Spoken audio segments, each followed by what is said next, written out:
chose qui est vide, et puis vous tracez le premier trait. Le premier trait, ça reste. Le deuxième trait, ça reste. Mais quand il y a beaucoup de traits, alors là, les traits ne se voient plus.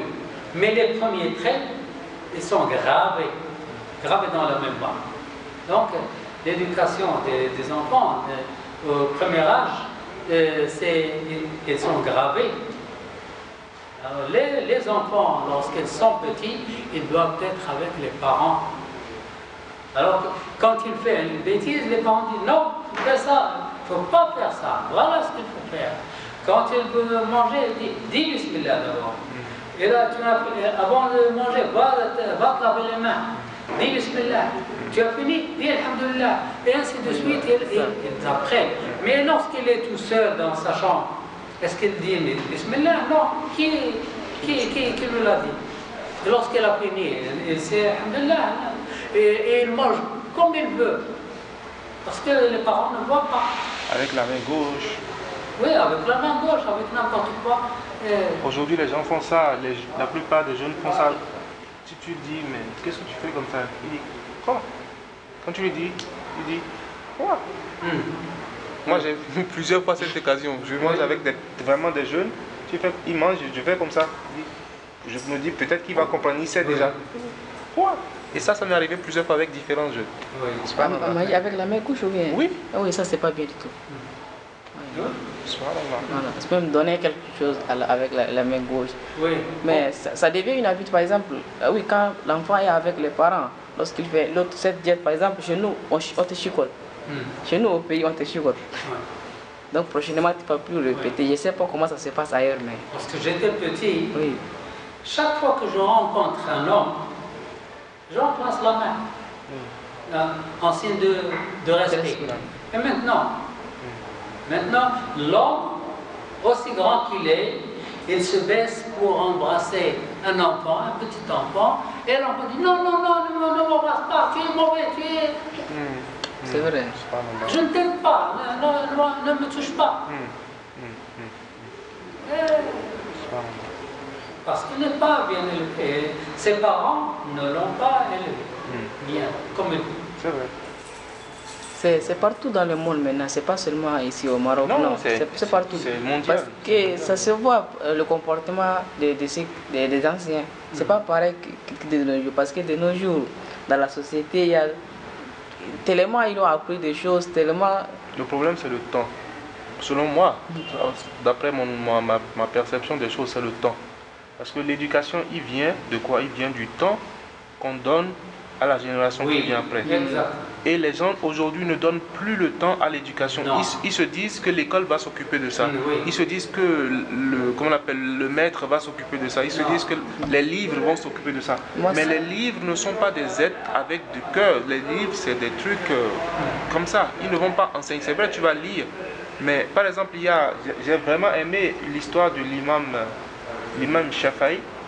Quand sa mère l'a envoyé pour apprendre chez Imam Malik, justement, on l'a d'abord fait apprendre l'adab, le comportement. Parce que si tu n'as pas le comportement, même tu peux avoir toute la science du monde, tu n'as rien. D'abord, on commence par ça. Et le comportement, c'est quoi? C'est le temps de la personne. Tu vis avec la personne, tu vois comment est-ce qu'il fait. C'est ça, c'est le temps. C'est le temps. S'il n'y a pas ce temps qu'on donne, il n'y a rien. Aujourd'hui, on achète des téléphones portables, on met justement devant des choses comme Tom et Jerry, et on remplace tout ça par le temps qu'on doit donner aux enfants. Et après, on se tonne. On se dit, ah, mais j'ai fait moi, ci, ce qui fait me ça. fait plus peur, c'est l'appareil. De nos jours, les gens ne se communiquent plus. Chacun utilise son appareil. Maintenant, ici, avec les compatriotes, chacun utilise, personne ne discute. Et donc, la société n'aura pas de points communs. Donc, chacun y comprend le truc autrement. Voilà le père, voilà l'enfant, mais ils sont tous seuls. Donc, chacun dans son monde. Oui, c'est ça. Voilà. Ils sont absents. Donc, l'éducation dans le futur, c'est subhanallah. L'appareil, c'est une chambre propre à la personne. Quand il prend l'appareil, ça veut dire qu'il est dans sa propre chambre. Non seulement une chambre, mais le monde, dans son propre monde. Chacun dans un monde différent. Vous avez mentionné Imam Malik, lorsqu'il est petit, sa mère veut l'envoyer chez le professeur, elle l'a lavé, elle lui a donné de nouveaux vêtements, et elle lui dit, tu vas chez, il s'appelle Rabia Trahi, tu vas chez Rabia, le professeur, et tu t'assois, tu n'apprends rien, tu t'assois et tu regardes le maître. Regarde le maître comment il s'assoit, comment il parle, comment il agit, comment il fait, et tu apprends.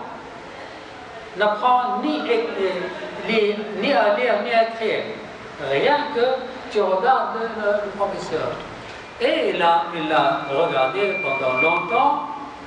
Après, il a commencé à étudier. Il a appris la manière d'agir, les bonnes manières, avant l'étude. Et regardez l'invocation d'Ibrahim Khalil, alayhi salam. Lorsqu'il a fini de construire le Kaaba, de nouveau, il a dit Rabbana وابعث فيهم رسولا منهم يتلو عليهم آياتك ويعلمهم الكتاب والحكمة ويزكيهم. يعلمهم الكتاب والحكمة ويزكيهم. Allah subhanahu wa ta'ala a corrigé son invocation. Il a dit لقد من الله على المؤمنين إذ بعث فيهم رسولا من أنفسهم يتلو عليهم آياته ويزكيهم ويعلمهم الكتاب والحكمة. التزكية d'abord, les bonnes manières d'abord, après vient l'étude. Les bonnes manières d'abord. التزكية, la pitié, voilà, التزكية c'est la pitié. La pitié. Oui, exactement. Et la pitié, ça s'apprend. Ça s'apprend. Les parents apprennent la pitié aux enfants lorsqu'ils parlent des gens. Ah, j'ai vu le pauvre voisin, le pauvre, il est malade. Oh, j'ai pitié de lui. Oh, le pauvre, on va le rendre visite. Va donner ça à notre voisin, il est malade, le pauvre. Va faire des commissions à notre voisin, et ainsi de suite. Ça s'apprend. Ça s'apprend. Plusieurs hadiths du prophète sallallahu alayhi wa sallam abordent la pitié et la bonté du cœur en soulignant leur importance dans la vie individuelle et sociale. Parmi ces hadiths, nous pouvons citer à titre d'exemple les suivants. Il y a beaucoup de hadiths, beaucoup de hadiths qui parlent de la pitié. Le prophète sallallahu alayhi wa sallam a dit, ayez pitié de ceux qui vivent sur la terre. Vous venez de le dire maintenant. Ayez pitié de ceux qui vivent sur terre. Celui qui est au ciel aura pitié de vous. Parce qu'Allah, subhanahu wa ta'ala, il donne la